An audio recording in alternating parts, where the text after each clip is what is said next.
Alright guys, स्वागत है आप सबका इस चैनल की एक और नई क्राइम स्टोरी में। तो देखिए, आज की कहानी की शुरुआत होती है लखनऊ के पास में एलिगो कॉलोनी है और यहाँ पर दीपू अपने परिवार के साथ में रहते हैं। उनकी दो बेटियां हैं। बड़ी बेटी का नाम शिवानी है जिसकी उम्र 22 साल के आसपास है और छोटी बेटी है उसकी उम्र 19 साल है। परिवार के जो आर्थिक हालात है वो बहुत अच्छे नहीं है।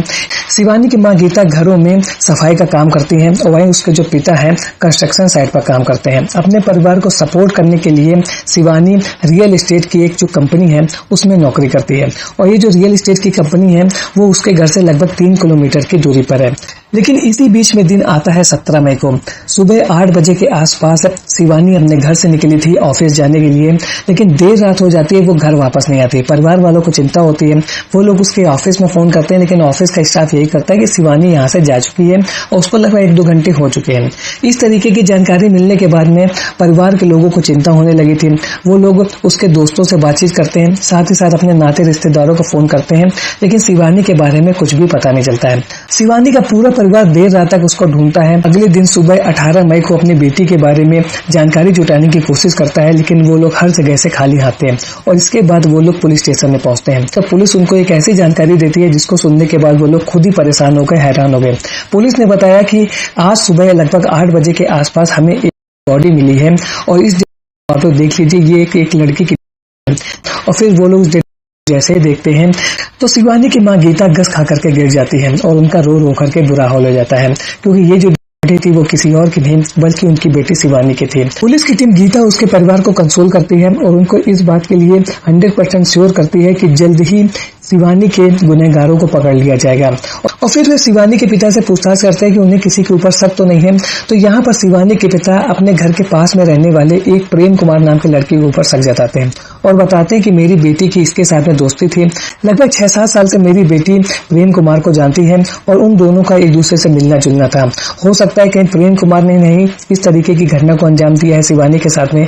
तो जब पुलिस को प्रेम कुमार के बारे में पता चलता है तो पुलिस उसे ढूंढना शुरू करती है, लेकिन वो अपने घर पर नहीं मिलता है। उसका जो मोबाइल था वो भी स्विच ऑफ आ रहा था। पुलिस की टीम लगातार प्रेम कुमार को ढूंढ रही थी, लेकिन वो अपने घर से गायब था और इस वजह से पुलिस को अब शक होने लगा था कि प्रेम कुमार ने तो नहीं इस तरीके की घटना को अंजाम दिया है।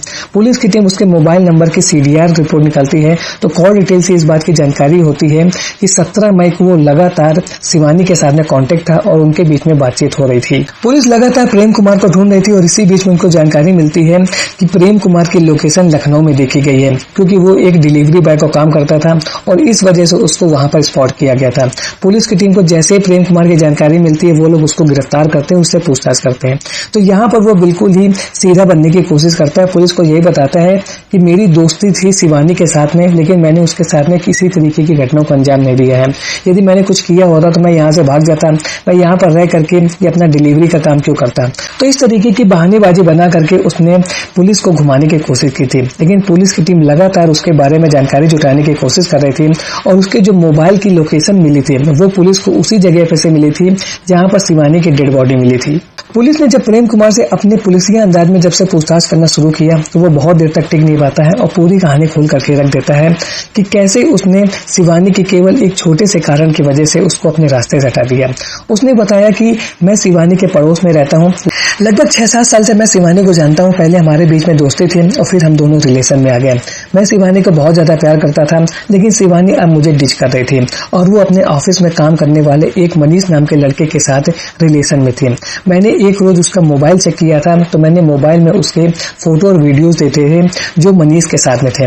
मुझे 14 मई को शिवानी की हुई एंगेजमेंट से कोई भी दिक्कत नहीं थी, लेकिन मनीष के साथ में उसका घूमना फिरना और जिस तरीके की फोटोज और वीडियोस मनीष के साथ उसके मोबाइल में थे वो मुझे बिल्कुल भी पसंद नहीं आ रहे थे और इसी बात को लेकर के हमारे बीच में झगड़ा भी हुआ और फिर मैंने शिवानी को सबक सिखाने की कोशिश की थी।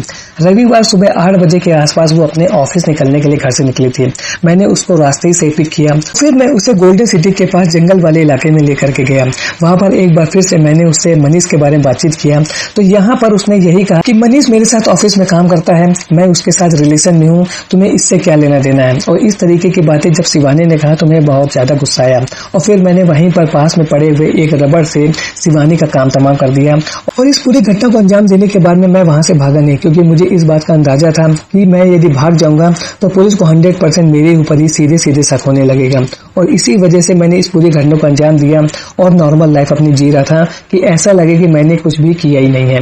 लेकिन जैसे ही शिवानी के परिवार ने प्रेम कुमार के बारे में पुलिस को जानकारी दी और पुलिस ने उसको अपना प्राइम सस्पेक्ट बनाया, तो लगातार पुलिस उसके बारे में एक के बाद एक सुराग ढूंढ रहे थे, और उन लोगों ने बहुत सारे इलेक्ट्रॉनिक एविडेंस इकट्ठा कर लिए थे, और सबसे बड़ा एविडेंस था उसकी लोकेशन, और वो लोकेशन उसी जगह पर पाई गई थी जहां पर शिवानी की बॉडी मिली थी। तो अब पुलिस की टीम ने प्रेम कुमार को गिरफ्तार कर लिया और उसको जेल की सलाखों के पीछे भेजने की तैयारी शुरू कर दी गई है।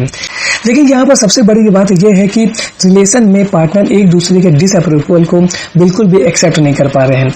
जैसे ही एक पार्टनर अपने दूसरे पार्टनर के साथ में रिश्ता खत्म करने की कोशिश करता है और साफ साफ मना कर देता है कि आगे वो इस रिलेशन में नहीं रहना चाहता है, तो इस बात को दूसरा पार्टनर एक्सेप्ट नहीं कर पाता है और फिर इस तरीके की घटनाएं हो जाती हैं। तो लव रिलेशन हो या कोई भी दूसरा रिलेशन हो, वहां पर एक दूसरे के डिसीजन को रिस्पेक्ट करना बहुत ज्यादा जरूरी है, और जब तक लोग इस बात को नहीं समझेंगे इस तरीके की घटनाएं होती रहेंगी और वो लोग अपनी जिंदगी को इसी तरीके से बर्बाद करते रहेंगे। आज का वीडियो आपको कैसा लगा कमेंट सेक्शन में जरूर बताएं।